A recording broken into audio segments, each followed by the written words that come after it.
Good evening everyone, and to support the light forces I decided to come up with my own JLTV mortar carrier.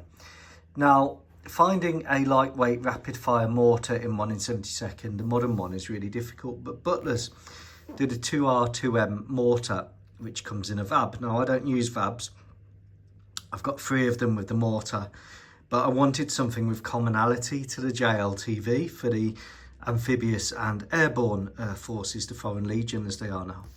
And I decided to take one of the mortars from the VABs and build this little contraption here, which has got lots of levers and rods. And the idea is it's a bit like a loft ladder.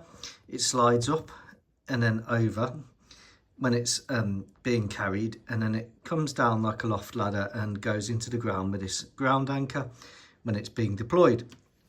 And the mortar itself is the 2R2M rapid fire mortar. It has a computer screen on the left there, computer keyboard underneath that, and you load a round in here. This bit goes up, puts the round down into the mortar barrel, and then you load another round in and it repeats. The whole thing is really rapid, very fast firing.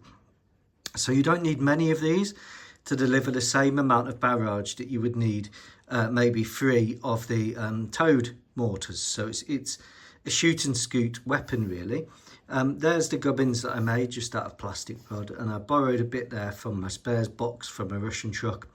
Put a SATCOM antenna on it because it needs to have good communications, and other than that it's just the Foreart JLTV kit, because I still wanted to have 4 crew because you need some operators for the mortar and a driver, and it can protect itself with the 50 cal RWS. I added a bit of a ladder from the spares box, and this box here became the ammunition store. Now it is quite high up, but it's safely located outside the vehicle. The downside is they need this ladder to get to the ammunition, which opens from the back there. That would hinge off to one side, but it allows for a good amount of stowage for the mortar rounds and away from the crew compartment. So it's still a very light vehicle, it's still very well protected, and when it's stowed, basically this comes up and over. It doesn't affect the RWS, apart from the RWS can't do the 360. It cuts off about here, but there you go. That's a custom JLTV mortar carrier, a lightweight rapid response mortar for the airborne and amphibious forces.